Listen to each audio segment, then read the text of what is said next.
നിങ്ങളുടെ favourite shows ഇനി ഒരിക്കലും മിസ്സാവില്ല. ഇപ്പോൾ C5 കാണും നിങ്ങളുടെ ഫേവറേറ്റ് ഷോ തികച്ചും സൗജന്യമായി. ബാലചന്ദ്രന് 2 ലക്ഷം രൂപ അവിടെ കത്തി കിടക്കുന്നത്.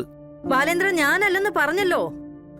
പകരത്തിന് പകരമായിട്ട് ഒരു JCB കൊണ്ടുവന്ന് ഈ കൂനാച്ചി ഹോട്ടൽ ഇടിച്ചു നടത്താൻ ബാലേന്ദ്രന് കഴിയാഞ്ഞിട്ടല്ല. നിങ്ങൾ ചെയ്ത പോലെ ഇരുട്ടിന്റെ മറവിലല്ല, ഇതുപോലെ പകൽ വെട്ടത്തില്. എന്ത് പറഞ്ഞാ ഞാൻ ബാലേന്ദ്രനെ വിശ്വസിപ്പിക്കണ്ടേ? നിങ്ങൾ ഒന്നും സമ്മതിച്ചല്ലെന്ന് എനിക്കറിയാം ശാരദമ്മേ. പക്ഷേ അത് ചെയ്തവനെ കൊണ്ട് താത്ത പറയും പോലെ പറയിപ്പിക്കാൻ എനിക്കറിയാം. അത് നിങ്ങളുടെ മുന്നിൽ വെച്ച് തന്നെ. ഇങ്ങോട്ട് എണീറ്റ് വാടാ. നിനക്ക് ഇങ്ങോട്ട് എഴുന്നേക്കാൻ വയ്യല്ലേ? എണീറ്റ് വാടാ. എന്താ അക്രമമായി കാണിക്കുന്നേ? അക്രമം തുടങ്ങി വെച്ചതേ ഞാനല്ലല്ലോ ശാരദമ്മേ, നിങ്ങളല്ലേ. ഇനി അത് എപ്പ നിർത്തണമെന്ന് ഞാൻ തീരുമാനിക്കും. വാടാ ഇങ്ങോട്ട്.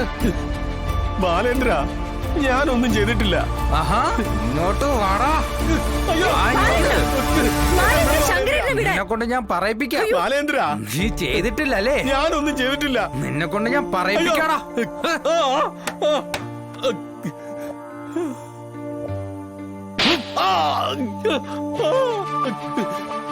ഇങ്ങോട്ട് എണീക്കടാ. നീ അല്ലടാ പട്ടി ഹോട്ടലിൽ തീട്ടത്. എവര് പറഞ്ഞതല്ലടാ നീ തീട്ടത്. ശാരദാമ്മ എന്നോടൊന്നും പറഞ്ഞിട്ടില്ല. ഞാനൊന്നും ചെയ്തിട്ടില്ല. ഇനി എന്നെ തല്ലല്ലേ ബാലേന്ദ്ര. നീ സത്യം പറയില്ലല്ലടാ.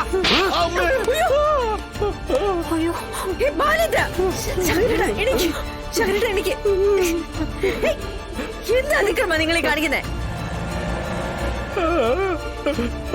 അവന്റെ ഒരു കള്ളക്കരച്ചില്. നിന്നെ ഇന്ന് ഞാൻ സത്യം.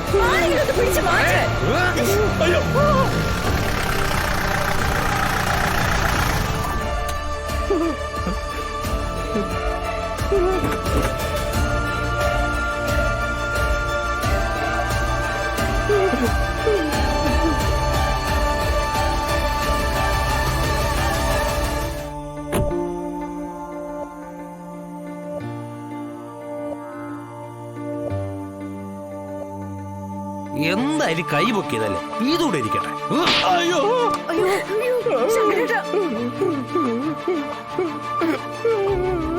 എന്താ ബാലേന്ദ്ര വയലൻസ് ഒക്കെ? എന്ത് അക്രമ നടക്കുന്നതെന്ന് സാറ് കണ്ടോ? ഈ പാവത്തിന് ഇവിടെ ഇട്ട് പട്ടിയെ പോലെ തല്ലുകയായിരുന്നവൻ. അപ്പോ ആ കത്തി കിടക്കുന്നു ശാരദാമ്മേ, അതിന് അതിക്രമോ അനീതിയൊന്നുമില്ലേ?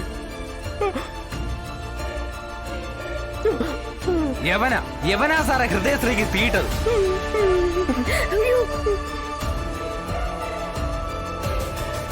എനിക്ക് ഉറപ്പാ യവനാ ശാരദാമ്മയുടെ കാവൽപ്പട്ടി. ശാരദാമ്മ പറഞ്ഞ ഇവൻ എന്തു ചെയ്യും?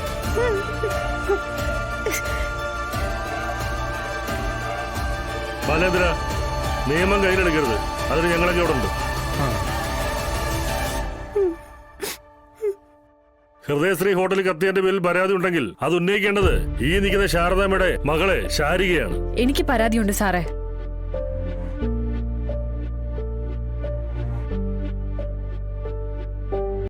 ഡൗൺലോഡ് ചെയ്യൂ C5 ആപ്പ്. കാണൂ എല്ലാ എപ്പിസോഡുകളും സൗജന്യമായി.